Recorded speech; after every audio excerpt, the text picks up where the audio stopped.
ఇప్పుడు important flash update అయితే రావడం జరిగిందండి. ముందుగా ఏ జిల్లాల వారికి పెన్షన్లు అనేది కొత్త పెన్షన్లు మంజూరు చేయనున్నారు. అదేవిధంగా ఏ కేటగిరీ వారికి ఇవ్వడం జరుగుతుంది.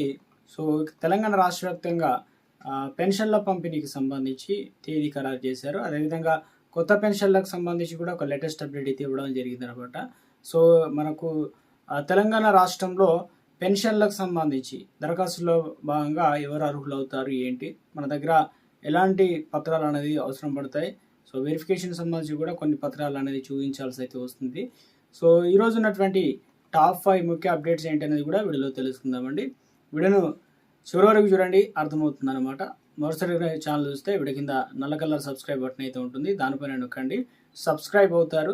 Bell button all notification activate చేసుకోండి. చూస్తున్నారు కానీ లైక్ చేయడం మర్చిపోతున్నారు. ఈ విధంగా లైక్ బటన్ అయితే ఉంటుంది, వెంటనే లైక్ చేయండి. ఇక వివరాలకు వెళ్ళిపోదామండి. సో ఇక మొట్టమొదట అప్డేట్ అనేది ఇవ్వడం జరిగిందండి. సో ఇందులో ప్రధానంగా చూసుకున్నట్లయితే ఇక టాప్ 5 ప్రధాన అంశాల్లో ఇంపార్టెంట్ అప్డేట్స్ చూద్దామండి. ఇక పెట్రోల్ డీజిల్ పై మరోసారి 90 పైసలు అనేది పెరిగిందనమాట. పెట్రోల్ డీజిల్ ధరలు మళ్ళీ పెరిగాయన్నమాట. ఇక వీటి రేట్లను లీటర్కు దాదాపు 90 పైసలు చొప్పున కేంద్ర ప్రభుత్వం మంగళవారం పెంచింది. ఈ పెంపుతో హైదరాబాదు లీటరు పెట్రోల్ ధర వచ్చేసి ఎంత అంటే దాదాపుగా 111.77 పైసలకు చేరింది. డీజిల్ రేట్లు వచ్చేసి ₹99.89 వచ్చిందనమాట. సో ఇప్పుడు రేట్లు అనేది ఇలా ఉన్నాయి. ఇక లీటరు పెట్రోల్ ధర ఢిల్లీ, ముంబై, కోల్కతాలో, చెన్నైలో కూడా వరుసగా రేట్లు అనేది మరోసారి అయితే పెరిగినట్టు చెప్తున్నారనమాట. సో చిన్న అప్డేట్ అనేది ఇచ్చే ప్రయత్నం చేశారు. మరో అప్డేట్ చూసుకున్నట్లయితే ముఖ్యంగా రాష్ట్రంలో ఇక పెరుగుతుందన్నమాట. ఉష్ణోగ్రతలు రాష్ట్రంలో బిక్కిరి అవుతున్నారు. ఎండవేడిమి, వడగాళ్ళు కూడా ఇక వేడి గాలులతో అల్లాడుతున్న ఉత్తర తెలంగాణ ఇటు. సో ఎక్కువ ముఖ్యంగా నిపుణులు కూడా సూచిస్తున్నారనమాట, తప్పనిసరిగా తీవ్రమైనటువంటి ఎండలతో రాష్ట్రంలో అల్లాడుతుందన్నమాట. గత ఏడాదితో పోలిస్తే ఇప్పుడు వచ్చేసి మే 19న రాష్ట్రంలో ఎక్కువగా ఉష్ణోగ్రతలు అయితే ఉన్నాయి. ఆ ఉష్ణోగ్రతలు వచ్చేసి 41 డిగ్రీలు కాగా మంగళవారమే అది అమాంతంగా 45 డిగ్రీలకు చేరుకోవడం జరిగిందనమాట. ఇలా 12 జిల్లాలకు సంబంధించి ఉష్ణోగ్రతలు ఎక్కువగా నమోదు అవుతాయని చెప్పేసి కూడా తెలియడం జరిగిందనమాట. సో ఇందులో వచ్చేసి నిజామాబాద్, నిర్మల్, కామారెడ్డి, జగిత్యాల, ఆదిలాబాదు, పెద్దపల్లి, అదేవిధంగా సిద్దిపేట జిల్లా కావచ్చు, జిల్లాల్లోనూ 19 మండలాల్లోనూ వడగాళ్ళు నమోదైతే అయినాయని చెప్తున్నారు. సో ఇక నీరు, మజ్జిగ ఎక్కువ తాగాలంటూ నిపుణులు అయితే హెచ్చరికలు జారీ చేస్తున్నారు.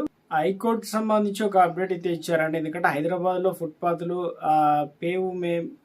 పేవ్మెంట్లు ఉన్న అక్రమాలను తొలగించని చర్యలు ముమ్మరం చేయాలంటూ ఇక జిహెచ్ఎంసీ సంబంధించి ట్రాఫిక్ పోలీసు అధికారులకు హైకోర్టు ఉత్తర్వులు అయితే జారీ చేయడం జరిగింది. ఫుట్పాత్ల పైన ఆక్రమణలు వెంటనే తొలగించాలని చెప్పడం అయితే జరిగిందనమాట.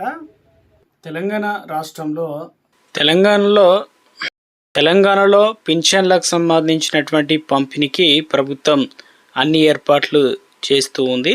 అయితే ఈ తరుణంలోనే ముఖ్యంగా సీఎం రేవంత్ రెడ్డి కీలక అప్డేట్ అనేది తీసుకొచ్చే ప్రయత్నం చేయడం జరిగిందనమాట.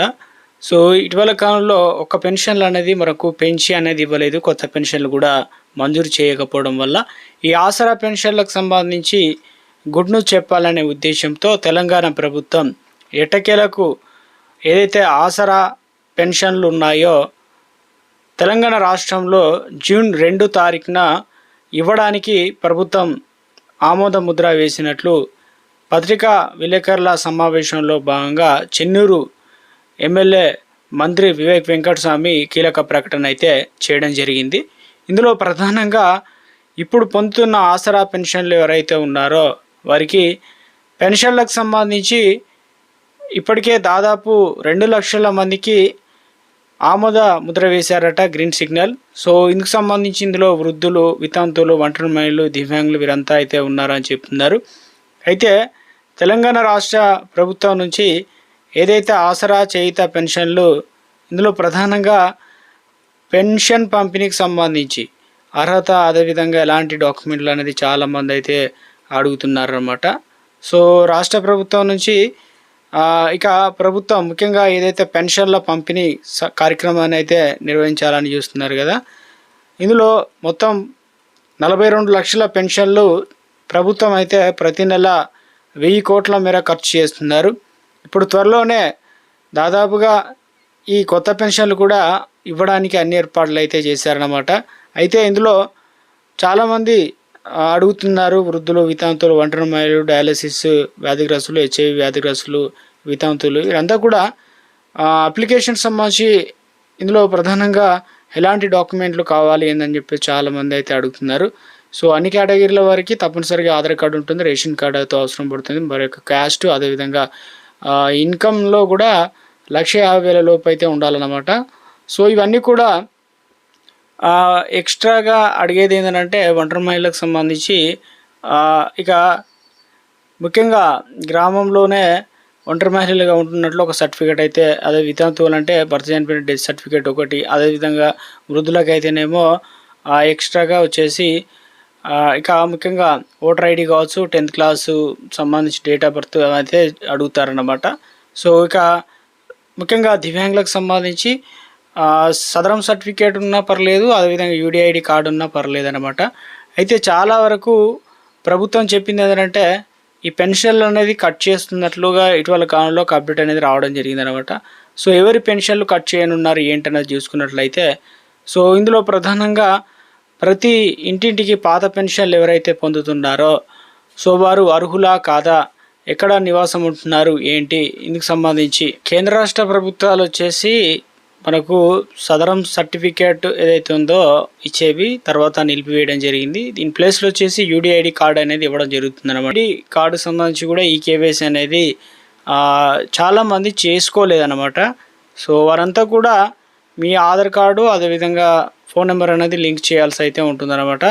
అందులో మనం నెట్ సెంటర్కి వెళ్ళొచ్చు, లేదంటే మన ఫోన్లో కూడా ఇందులో ప్రధానంగా ఎన్రోల్మెంట్ నెంబర్ అయితే అడుగుతుంది. దాని తర్వాత మన యొక్క ఫోటో డీటెయిల్స్ అన్నీ కూడా అందులో ఎంట్రీ చేసిన తర్వాత అందులో ముఖ్యంగా యూడిఐడి కార్డ్ అయితే ఉంటుంది కదా, యూడిఐడిని ఫస్ట్ వెబ్సైట్ ఓపెన్ చేసిన తర్వాత ఈ డీటెయిల్స్ అనేది ఫిల్ చేసిన తర్వాత అందులో మనకు క్లియర్గా కనిపిస్తుంది అనమాట. సో ఇక మొత్తం మీద పెన్షన్లకు సంబంధించి పంపిణీకి ప్రభుత్వం ముహూర్తం ఖరారు చేసినట్లు కూడా ఒక అప్డేట్ అయితే రావడం జరిగింది. ఎందుకంటే మనకు ప్రతి నెల కూడా ఏం చేస్తారంటే పెన్షన్ అనేది వారం, అంటే ఇప్పుడు నెలలో చివరి వారాన్ని అయితే ఎంపిక చేసి చివరి వారంలోనే మనకు పెన్షన్లు అందించడం అయితే జరుగుతుందన్నమాట. సో దీనివల్ల మనకు పెన్షన్లు అనేది ఇవ్వడం అయితే జరుగుతుందండి. చాలామంది అడుగుతున్నారు, ఇప్పుడు పాత పెన్షన్లు ఉన్నాయి కదా అవి ఇలాంటి పత్రాలు తీసుకుపోయి ఎక్కడ మనం సబ్మిట్ చేయాలని చెప్పేసి చాలామంది అయితే అడుగుతున్నారనమాట. సో పాత పెన్షన్ల పైన రాష్ట్ర ప్రభుత్వం స్పెషల్ ఫోకస్ పెట్టింది. కొందరు చనిపోయినట్లు పింఛన్లు వస్తున్నారు, మరి కొంతమంది కూడా తెలంగాణ రాష్ట్రంలో అనర్హులు కూడా పెన్షన్లు అయితే పొందుతున్నారనమాట. సో అటువంటి వారందరికీ కూడా సామాజిక సర్వేల ద్వారా కూడా వెల్లడైందనమాట. సో మరికొంతమంది చిరునామా అందులో లేరు అన్నమాట. సో లేనట్లు కూడా తేలిందనమాట బోగస్ పెన్షన్లు. సో కార్యాచరణ రూపొందించారు కాబట్టి మే 15 నుంచి జూన్ 25 తారీఖు వరకు. సో ఇక అదేవిధంగా లబ్ధిదారులకు సంబంధించి 30 రోజుల పాటు ఈ కార్యక్రమం అయితే ఉంటుందంటున్నారు. ఒక యాప్ అనేది ఉందన్నమాట. సో ప్రతి లబ్ధిదారు కూడా ఈ యాప్లో అయితే ఫోటో అయితే దిగాల్సి అయితే ఉంటుందని చెప్తున్నారు. పింఛన్దారుడు జీవించి ఉన్నారా లేదా, అదేవిధంగా అనే వివరాలు కూడా చేయూత యాప్లో నమోదు చేయనున్నారు. ఎవరి ఏంటనేది చూసుకున్నట్లయితే మీ గ్రామంలోని పంచాయతీ కార్యదర్శి ముఖ చిత్రాన్ని అయితే తీసుకోవడం అయితే జరుగుతుందన్నమాట. సో ఇక ముఖ్యంగా అంటే పట్టణాల్లో కూడా మున్సిపాలిటీల్లో కూడా ఆధార్ కార్డుతో అంటే మీరు ఎలాంటివి డాక్యుమెంట్ తీసుకుపోవాలి అంటే ఆధార్ కార్డు అనేది తీసుకుపోవాల్సి అయితే ఉంటుందన్నమాట. సో ఇవన్నీ కూడా ముఖ్యంగా ఆధార్ కార్డుతో మనం వెళ్ళాల్సి అయితే ఉంటుంది. పింఛన్ తీసుకుంటున్న ప్రతి ఒక్కరు కూడా అంటే గ్రామాల్లోనూ మున్సిపాలిటీలోనూ లైవ్ అథెంటికేషన్ అనేది కొత్త విధానం చూపిస్తున్నారు కాబట్టి మీ ఫేస్ అనేది ఫోటో తీస్తారనమాట ఆ యాప్లో. దాంతోపాటు మీ ఆధార్ కార్డ్ డీటెయిల్స్ అన్నీ కూడా అందులో ఎంటర్ చేస్తారు కాబట్టి ఆధార్ తప్పనిసరిగా తీసుకొని వెళ్ళాల్సి అయితే ఉంటుందన్నమాట.